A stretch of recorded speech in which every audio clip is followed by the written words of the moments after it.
सबको जय मसीह की। मैं एक बार फिर से परमेश्वर का धन्यवाद करता हूं कि उन्होंने मौका दिया कि हम परमेश्वर के वचन पर मनन कर सके। परमेश्वर के वचन पर मनन करना एक बहुत ही सुखदाई झरने के पास जाने जैसा है, क्योंकि जैसे जैसे हम वचन पर आधारित अपनी जिंदगी को बनाते हैं वैसे वैसे हमारा जीवन जो है वो परमेश्वर जैसा, यह कहिए परमेश्वर की ओर बढ़ने लगता है। आज हम लोग जिस वचन पर बात करने वाले हैं वो बहुत इंपॉर्टेंट है। वचन है मत्ती 7 अध्याय उसकी 16 आयत से। हमारे राजा जी एक महत्वपूर्ण संदेश हमें दे रहे हैं। झूठे भविष्यद्वक्ता 15 से पढ़ रहे, झूठे भविष्यद्वक्ताओं से सावधान रहो, जो भेड़ों के भेष में तुम्हारे पास आते हैं परंतु अंतर में फाड़ खाने वाले भेड़िए हैं। उनके फलों से तुम उन्हें पहचान लोगे। क्या लोग झाड़ियों से अंगूर या ऊंट कटारों से अंजीर तोड़ते हैं? इसी प्रकार हर एक अच्छा पेड़ अच्छा फल लाता है और निकम्मा पेड़ बुरा फल लाता है। अच्छा पेड़ बुरा फल नहीं ला सकता और निकम्मा पेड़ अच्छा फल नहीं ला सकता है। जो पेड़ अच्छा फल नहीं लाता वह काटा और आग में डाला जाता है। इस प्रकार उनके फलों से तुम उन्हें पहचान लोगे। राजा जी एक बहुत हसीन बात कह रहे हैं। वो ये कह रहे हैं कि जब भी एक व्यक्ति किसी चीज का बीज डालता है, जिस तरह का बीज होता है उसी तरह के जो फल है, उसी तरह का जो पेड़ है वो धरती से बाहर आता है। अगर आज आप अपने जीवन को अच्छा पोषण नहीं दे रहे हैं, मतलब दुनियावी चीजों में फंसकर द्वेष, विरोध, लालच, दूसरे की चुगली, निंदा, हरामकारी और हर प्रकार के पाप में अपने आप को लिप्त रख रहे हैं, या इनमें से किसी एक में भी अपने आप को लिप्त रख रहे हैं, तो आपके जीवन से जो पेड़ निकलेगा वो नाशवान होगा। प्रभु यीशु मसीह जी दूसरी तरफ ये कहते हैं कि वो व्यक्ति धन्य है जो मेरी बातों को सुनकर चलता है, क्योंकि वो वैसा व्यक्ति है जिसने अपना घर चट्टान पर बनाया है। आप अपना घर किस पर बनाना चाहते हैं? अगर मैं आपसे सिर्फ एक बात करना चाहता हूं जो बहुत महत्वपूर्ण है। आज जो बीज का सिद्धांत है उसको हमें समझने की जरूरत है। बीज का जो सिद्धांत है, प्रभु यीशु मसीह जी कहते हैं कि जब तक बीज मरता नहीं है तब तक वो फलवंत नहीं होता है। अगर आप अपने जीवन के अंदर तमाम चीजों के लिए जो संसार के अंदर है उनके लिए मर नहीं गए, मतलब आप जिंदा ही नहीं है, तो आप लालच कैसे करेंगे? आप जिंदा ही नहीं है तो आप विरोध कैसे करेंगे? आप जिंदा ही नहीं है तो अपना फायदा कैसे सोचेंगे? अगर यहीं से आपकी शुरुआत होती है तो आप यकीन कीजिए एक ऐसा पेड़ निकलेगा जिस पर बहुत सारे जो पक्षी हैं वो छाया करेंगे और आप एक रोशनी के मानिंद बन जाएंगे।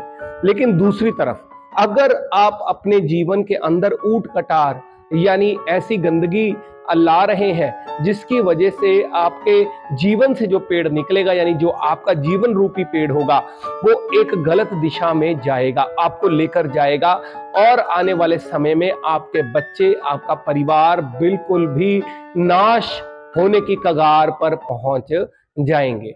सो बात सिर्फ इतनी सी है। आज आप अपने जीवन में कौन सा बीज डाल रहे हैं? पवित्र शास्त्र बाइबल में लिखा, मेरा वचन जो है इट्स लाइक अ सीड, ये एक बीज की मानिंद है। अगर आप इस बीज को वचन के आधार पर अपने जीवन को बिताना शुरू करते हैं, आप यकीन कीजिए देर नहीं हुई है। आप समझ रहे होंगे देर हो गई, नहीं, देर नहीं हुई है। प्रभु यीशु मसीह जी कहते हैं अगर 99 भेड़े उनके पास है और एक गुम जाती है, वो एक को ढूंढने के लिए जाते हैं और भेड़िया जो है भेड़िए से उसको बचाकर लेकर आते हैं। वो आपके प्रति परमेश्वर का जो अनुग्रह है वो दिखाते हैं और वो संवेदनशीलता दिखाते हैं, जिसकी वजह से आज आप परमेश्वर के पास वापस आ सकते हैं।